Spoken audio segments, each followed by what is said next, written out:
Kama nimekunoti vizuri katika mazungumzo yako ya mara ya kwanza, umesema kwamba hiki ni kikao cha wanaume na kila mwanaume, kila mtu mwenye jinsia ya kiume anaruhusiwa. Sasa ili story kidogo unaweza kujikuta mkotia kufika pale kuzungumzia Ankoti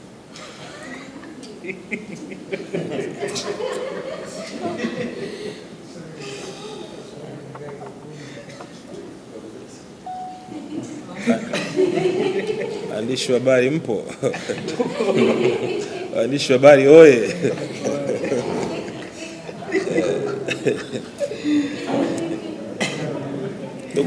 Ndugu mwandishi wa habari, mimi najifanyaga Obama, siishiwi majibu, lakini nimekosa jibu kwa mara ya kwanza. Najifanyaga genius sana, ni kwamba simulizi yupo hapa.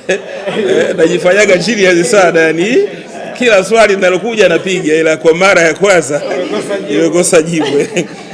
Swali jingine, karibu. Okay, hongera sana kwa na mimi nitaenda kuwajenga vyema sana vijana. Unaenda Mlimani City hapa Dar es Salaam. Pengine katika huu mwaka ni mwanzoni tu, umesema tarehe 2 mwezi wa 4. Hii inaweza kuwa ndo project ya kwanza na mwisho kwa huu mwaka, au katika huu mwaka utakuwa unafanya hata mara 2 na katika maeneo mengine kwa maana ya mikoa mingine.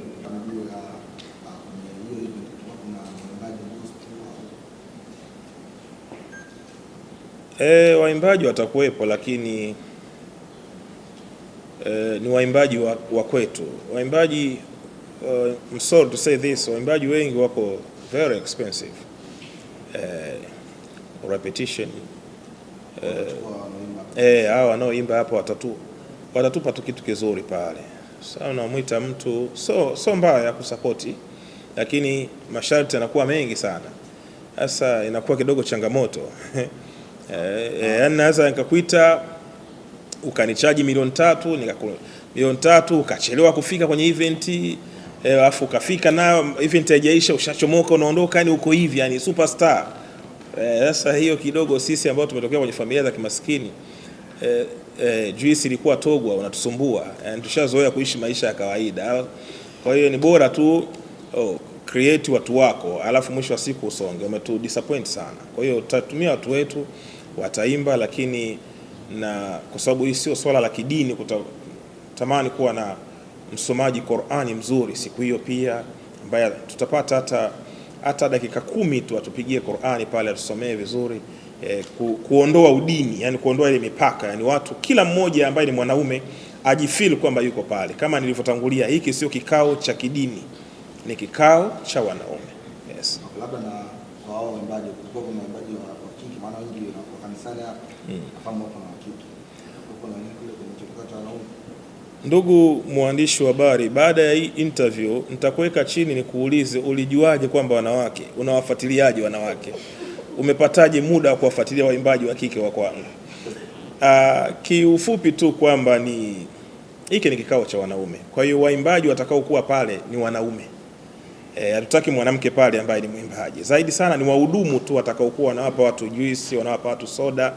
Alafu baada ya shughuli wanatoka wote nje, tunazungumza. Tunazungumza vitu, nafikiri unaelewa mimi nazungumzaga vitu vigumu sana. Kwa hiyo sio vitu vyepesi. Kwa hiyo tusingetamani kuwepo na uwepo wa mwanamke ndani ya ukumbi. Yes. Niliporusha tangazo kwenye ukurasa wangu wa Instagram, wako watu walikuja kunitania pale, mimi sina suti na kadhalika. Nikawaambia koti Ilala shilingi 5,000.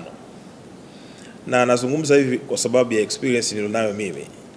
Zamani nilikuwa naenda Ilala kabla sijawa kidogo. Mwenyezi Mungu hajanipa riziki. Nilikuwa nanunua koti pale 5,000, suruali 3,000, shati buku. Na nilikuwa naenda kuinyosha na pasi ya mkaa. So hizi za kizungu, pasi ya mkaa, kandamiza hivi. Nikiweka mwilini pale, kila mmoja najua nimevaa suti ya milioni, kumbe ni suti ya shilingi 5,000, 7,000. Kwa hiyo vijana wa Kitanzania, msio na wasiwasi juu ya suti. Kachukue koti hata la babu yako, litie mwilini, njoo kwenye kikao cha wanaume. Yani kusiwe na excuse. Na nafanya hivi kunyoosha watu. Acha mambo ya siwezi. Acha mambo ya kujiona kwamba vitu fulani wanaweza wakafanya watu fulani.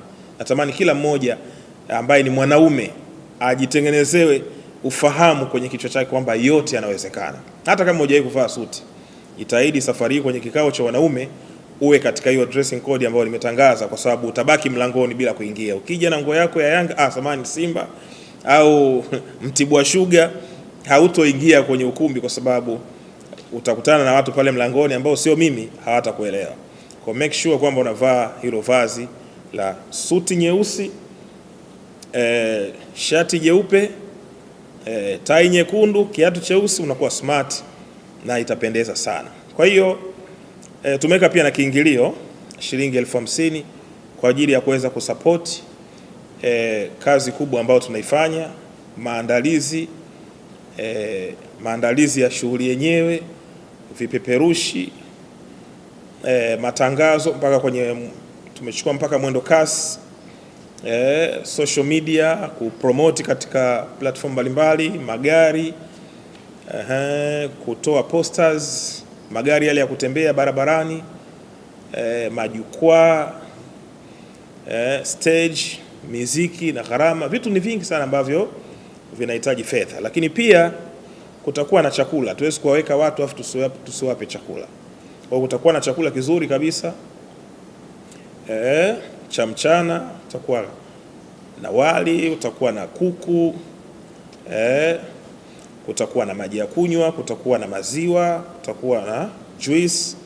Kuhakikisha kwamba hauhudhurii tu event, lakini ukifika muda wa chakula basi tunapata break kidogo, tunakula, alafu tunakuja kuendelea kupata nondo. Na Mungu ametupa neema mwaka huu kufanyia pale Mlimani City. Sababu kuu hapa tulipo ni Embassy of God for Nations, lakini tulifanya mwaka jana hapa walikuja wanaume zaidi ya 1400. Sasa hili jengo letu aliingiwa wanaume zaidi ya 1400. Kwa wengine walibaki nje huko, tukaanza kuchukua matenti, tukaanza kuhangaika. Wengine wakawa nakasirika, wataki wamuone IPM, wanataka napozungumza wanione live hivi. So tumeona vyema tuchukue Mlimani City, kwa sababu Mlimani City ni pakubwa, ni ukumbi unaingia watu hata 3000 au 5000 kabisa pale. Lakini pia ni center. Mtu akitoka Gongo la Mboto atafika, akitoka Coca-Cola atafika, akitoka Bagamoyo atafika, akitoka Chalinze atafika, akitoka Tabata atafika, na ni ukumbi ambao unajulikana na watu wengi. Kwa hiyo ukisema Mlimani City kila mmoja anakuwa anapafahamu. Kwa hiyo nichukue nafasi hii kuwakaribisha wote ambao mnatufuatilia, wa Tanzania wote na hata pia ambao sio wa Tanzania. Kikao cha wanaume hakifuatiliwi na watu kutoka Tanzania peke yake, kama ambavyo IPM mwenyewe hafuatiliwi na watu kwa Tanzania peke yake. Kikao cha wanaume kinagusa mpaka East Africa. Mwaka jana tulikuwa na watu wengi hapa, kuna mwaka huu pia tutapata watu kutoka Kenya, tutapata watu kutoka Zambia, watu kutoka Malawi, watu kutoka Mozambiki, watu kutoka Namibia, watu kutoka mpaka watu kutoka Marekani huwa wanakuja kwenye kikao cha wanaume, watu kutoka Uganda. Kwa kifupi watu wanakuja wengi kutoka nchi zilizotuzunguka na Tanzania. Kwa hiyo ni kikao ambacho ni muhimu sana. Nichukue nafasi hii kuwakaribisha wanaume wote. Wanaume wote mnakaribishwa.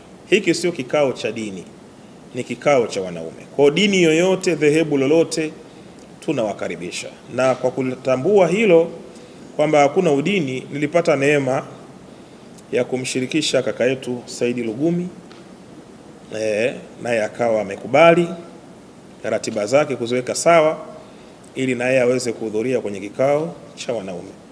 Kama mnavyofahamu, Saidi Lugumi sio mchungaji wala sio askofu. Yeye ni Muislamu, anafanya shughuli zake nyingine za kujitafutia riziki na kadhalika, lakini alikubali kujiunga na mimi ili tuweze kuwa pamoja pale Mlimani City kwa ajili ya kikao hiki cha wanaume. Kwa tunawakaribisha watu wote bila kuangalia dini, rangi wala kabila. Tutakuwa na surprise nyingi pale. Kwa kifupi tu, njoo wewe kama mwanaume, tukae chini tuzungumze, tuyapange, uone nini ambacho kinakufanya unaferi. Mwaka wa 20 leo huna chochote, unapanda unashuka, kila unachokianzisha kiendi. Ujuaji, IPM huwa na tabia, nasema siwezi kujua kila kitu.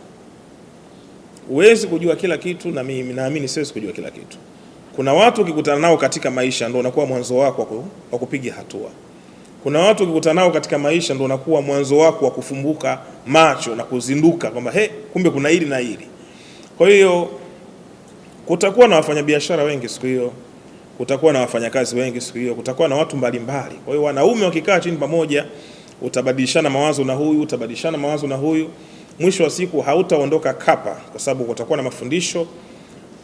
Saidi Lugumi ataulizwa maswali, kafikaje pale? Njia zipi za kweli za kuwapa vijana wapige hatua? Mimi IPM nafikiri nafahamika mambo yangu. Nitakuwa na mimi na maneno yangu ya kuzungumza kuhakikisha kwamba shughuli yetu ya kikao cha wanaume 2026 inakwenda vizuri. Baada ya kusema hayo, karibuni wanaume wote, mataifa yote, nchi zote, mikoa yote ya Tanzania tunawakaribisha. Wale mnaotoka mikoani, mfike tarehe 30 Dar es Salaam ili upate hoteli, ikiwezekana ujue ukumbi uko wapi. Usije tarehe 2 hiyo hiyo, no, fika tarehe 30 upumzike, ujue mazingira, alafu uweze kuandaa. Kama tai uje uinunulie huku Dar es Salaam. Jiandae vizuri na naamini Mungu atawasaidia. Msitapeliwe kwenye mitandao ya kijamii kwamba sijui kuna tiketi sijui nini. Sadaka yako unaitoa 50,000 ya kusupport hii kazi, utaitolea pale pale ukumbini. Kwa hiyo kutakuwa na watu pale ukumbini ambao wamejiandaa, watakupokea, utawapa kiingilio chako, utaingia na kila kitu kitaenda sawa. Baada ya kusema hayo, Mungu abariki wanaume, Mungu ibariki Tanzania na Mungu ibariki Afrika. Asanteni sana. Swali zuri. Kwa huu mwaka, hii ndio tutakuwa kama tumezindua kwa mwaka huu, kwa sababu uhitaji ni mkubwa sana, maisha pia ni mafupi. So tukiendelea kukomaa kwamba kila mwaka kuna watu watakosa vitu kama hivi. Mimi napigiwa simu nyingi sana. Siku mimi napigiwaga simu 3,000. Siku moja RPC alikuwa ananilaumu sipokei simu, nikamuonesha, akaniambia nimekusamea. Watu ni wengi sana wanahitaji kumsikia IPM. Wanahitaji ya mafundisho live. Watu wamechoka uongo. As you know, mwanaume adanganywe. Yani unapoona hata ukienda kwa mganga na kufundisha, ndugu mwandishi wa habari, ukikuta wanaume wengi kuna mganga hapo. Yani wanaume wakai sehemu for nothing. Yani kwa sababu wao waendi kwa hisia, wanatumia akili. 1 + 1 7, atakuangalia mara 4. Kwa nini 7? Kwa hiyo watu wengi wamekuwa kihitaji huduma ya kikao cha wanaume. Lakini sasa kama unavyofahamu, lazima kila kitu kiwe na mizizi. Tusikurupuke tu kimbia bila sheria na kanuni. Kwa hiyo tuna plani na tunatamani sana kuwafikia wanaume walioko mikoani ili na wao waweze kuja. Unajua kuna mtu ajaye kufika Dar es Salaam, mwingine anaogopa kabisa kuja Dar es Salaam. Kwa hiyo tunayo hiyo plani ya kuhakikisha kwamba sasa tukawa tunafanya ziara za mikoa kwa mkoa, kikao cha wanaume mkoa kwa mkoa, alafu mwisho wa siku tunaipiga sasa ya kitaifa. Kwa hiyo tuna plani kufanya kitu kama hiko. Yes. Tuanze na dada. Naitwa Ngolise Kahise kutoka Fox News Tanzania. Mimi nilikuwa nataka kujua ni age gani, yani umri gani wanaume ambao wanatakiwa kuja kwenye hii event. Na je, waliooa tu peke yao au na wasiooa? Yes, just that. Okay, nashukuru. Kikao cha wanaume wanatakiwa waje watu ambao wameshabalee. Yani kijana ambaye ameshabalee, ana nguvu za okay, hata dada ataka kunitoa kwenye reli sasa. Na kurudisha kule. Yani mwanaume ambaye anajitambua, yani tayari ameshabalee, ni kijana, anaruhusiwa kuja. Sio kikao cha ndoa, ni kikao cha wanaume. Kwa hata kama kijana huyu bado hajaoa, anasoma, labda yuko chuo na nini, yako mambo atakayojifunza pale ambayo yatamjenga. Kuporomoka kwa maadili mengi katika jamii yetu leo ni kwa sababu wamekosekana watu wa kuwakusanya wanaume kuongea vitu kama hivi. Wakipatikana watu wa kuwajenga wanaume, viko vitu vingi vya kijinga vitafanyaje? Vitapotea. Kumpia mwanamke kama mbwa, unampiga tu, Lazima wanaume waambie, bwana, mwanamke apigwi hivi, no, ongea naye hivi, fanya hivi. Ukiona hasira zako zimezidi, kimbia, toka nje ya nyumba, kakae baharini kule. Hasira zikirudi, rudi nyumbani. Kwa kuna vitu vya kumweleza mwanaume mpaka anakuwa mwanaume bora. Mtu anatengenezwa, hakuna mtu anaibuka, mtu anatengenezwa. Ukiona komando wa jeshi la wananchi wa Tanzania, bwana, jamaa yuko fiti, si ndio? Kwenye maadhimisho pale anaidindia pikipiki, mara anakaa gari nampandia, katengenezwa mpaka kawa vile. Kwa kila kitu kinatengenezwa, kwa sababu dunia inaongozwa kwa sheria na kanuni. Kwa hiyo tutawapokea wanaume wote, lakini wale ambao ni watoto chini ya miaka 18 hao wasubiri, kwa sababu kuna maneno magumu mle, wanaweza wakayachukua wakaenda kufanyia practical afu ikawa shida. Yes. Hongera sana kwa KTKM kwa maandalizi ya kikao cha wanaume. Nimeona umempa mwaliko bilioni 40 mingi nasaidia watu mbalimbali kwenye uhitaji. Atakuwepo kweli bilioni 40 kwenye kikao hicho cha wanaume, ama labda umeamua kutumia jina lake kama njia ya promote kikao chako cha wanaume? Okay. Nafikiri ni ngumu. Saidi Lugumi sio mtu mdogo jamani, si ndio? Ni mtu mwema kwanza, ni mtu ambaye ni mtu wa kipekee, lakini pia sidhani kama unaweza ukachukua jina lake alafu ukalitumia tu katika mambo ya kijinga, au ukachukua picha ya Kikwete ukabadilika kama hivyo nilivyofanya kwenye gari. Ni kitu ambacho ni kigumu sana. Asalamu alaykum. Wa alaykum salaam. Mambo vipi kaka? Salama tu. Habari za Ramadhani? Ramadhani iko vizuri bwana. Bwana vipi rafiki yangu? Vipi kwako? Mimi niko salama. Leo niko na waandishi wa habari bwana, nimewaita kwa ajili ya lile swala letu la kikao cha wanaume. Wakaribisha na wenyewe waje wasikize maneno, waache kuongea. Unajua hawapataki muda wa kusikiliza maneno ya Mungu wale. Waje na wenyewe kidogo, waje wapate vitu vya dunia. Jamani, mmesikia waandishi wa habari? Anawaita na nyinyi pia muwepo, mje msikize vitu. Mje mpate vitu vya dunia, tuwatoe kwenye ujenzi, tuwaweke kwenye sehemu proper. Bwana Basi kaka, mimi wanakuja wanasema sasa. Bwana, hebu mnaulizwa na bosi, mtakuja? Ndio, sitakuja. Tuna wasiwasi na yeye kukosekana. Wanasema wana wasiwasi na wewe kama utakuja au la. Atakuja, mimi nitashow hapa. Mimi mwanaume, mimi nikikwambia kitu nafanya, sifanyi bwana. Mimi njoni bwana, nitakuwepo kabisa 100% bwana, nitakuwepo. Na nafikiri siku hiyo nitachukua nafasi ya IPM, mimi ndio nitakayeongea sasa. Kwanza kuwafundisha watu namna ya maisha. Usidharau hivi, usidharau serikali, ukidharau serikali utakuwa hivi, ukifanya hivi ni sawa. Unajua hii dunia leo watu wanataka blashi, waambiwe namna ya maisha, waambiwe namna ya kuheshimu watu, namna ya kutokudhulumu watu, namna ya kutokuwafitinisha watu. Sababu unajua kuna vitu vinavyoshindikana humu duniani na vinawaharibu watu wengi, ni kudhulumu watu, kufitini watu na kunyanyasa watu na kuua watu. Unajua huu mdomo unaua mtu. Unaelewa Sasa lazima tuwafundishe hao watu, tuwaambie bwana, sikilizeni nyie, kama kikao cha wanaume tunakutana hiki, wanaume wanakaa hivi. Ndio maana kinaitwa kikao cha wanaume. Hakuna wanawake huko. Ni wanaume tu. Unaelewa bwana? Sawa. Tunasemana, tunapangiliana, tunapeana majukumu. Sikiliza bwana, wewe uwe hivi, kafanye hivi. Wewe ndio kafanye hivi, itakuwa hivi. Wanaume. Hamna mambo ya wanawake huko. Sasa tulikuwa tuna wanawake tungeanza sasa, unajua itakuwa hivi. Kwa mfano kama kila siku analishwa chakula na mke wake anakataa, baby mistake.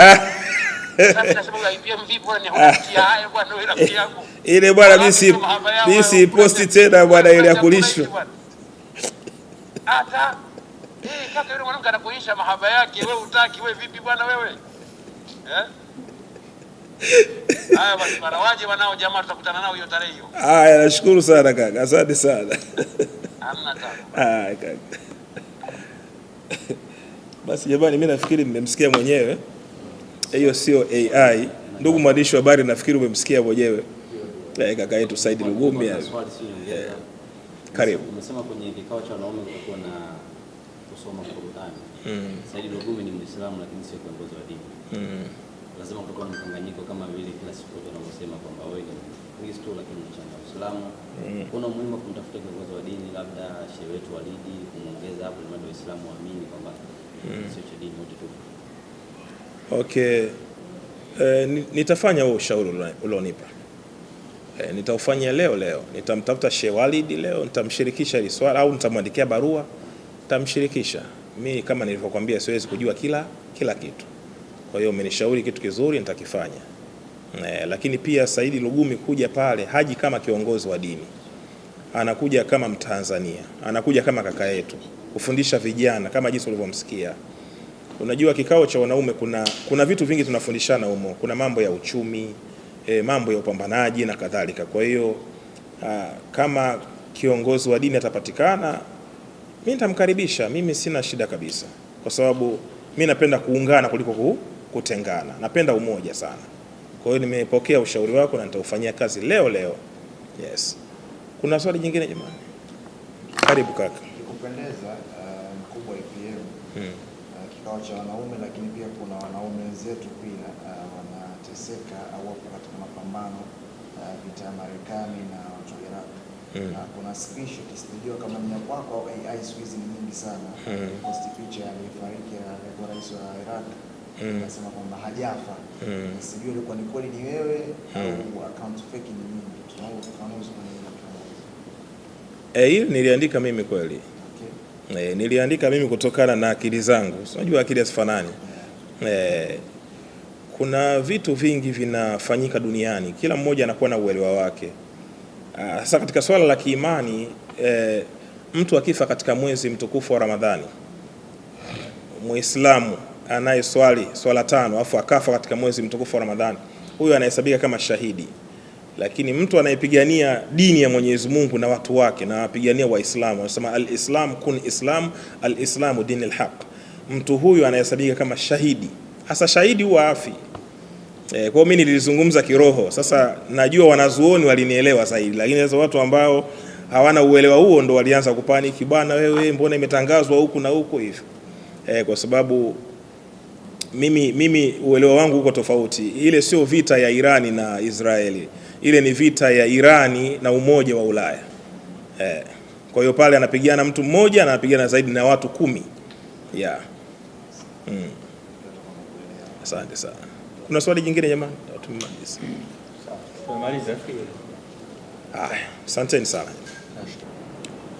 IPM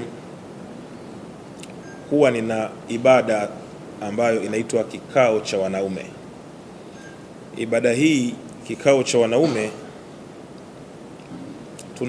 tunakusanyika wanaume, tunakutana wanaume kujadili mambo ya wanaume.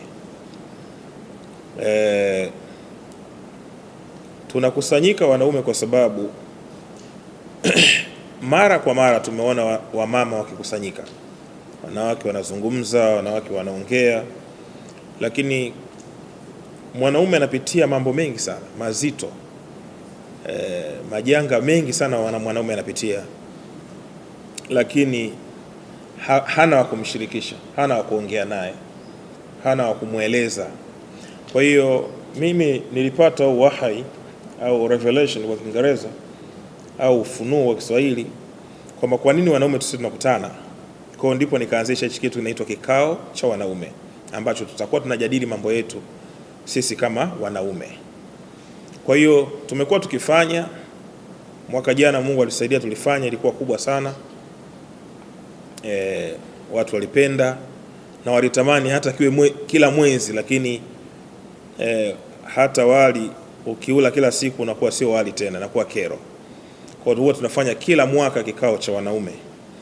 Kwa hiyo mwaka huu 2026 kwa idhini ya Mwenyezi Mungu ametupa neema ya uzima na afya. Kwa tumeona vyema tuweze kukiandaa tena kikao cha wanaume. Na kikao hiki cha wanaume safari hii hatutakifanyia kanisani. Kwanza kuvuka mipaka ya kidini. Hatutaki kiwe kikao cha kidini, tunataka kiwe kikao cha wanaume. Na kwa sababu tumevuka mipaka, tunatamani kila mmoja aweze kuhudhuria kikao hiki anayeitwa mwanaume mwenye jinsia ya kiume. Tumeamua tuchukue ukumbi pale Mlimani City. Kwa hiyo tutakuwepo pale Mlimani City mwaka huu 2026, muda kuanzia saa 4 asubuhi mpaka baadaye sana. Na kikao hiki cha wanaume safari hii, kama jinsi mnavyofahamu, huwa tuna dress code. Last time tulifanya nguo nyeusi full, maswali yakawa mengi sana, mkanishambulia kweli kweli waandishi. Kila nikikutana na nyinyi ni maswali tu, ni nondo juu ya nondo. Kwa nini nyeusi? Kwa nini nyeusi? Kwa hiyo safari hii hatutavaa nyeusi full. Safari hii tutavaa suti nyeusi, shati jeupe, tai nyekundu, kiatu cheusi, soksi nyeusi. Kwa hiyo ndo dressing code yetu ambayo tutakuwa nayo kwenye kikao cha wanaume. Karima Story Live.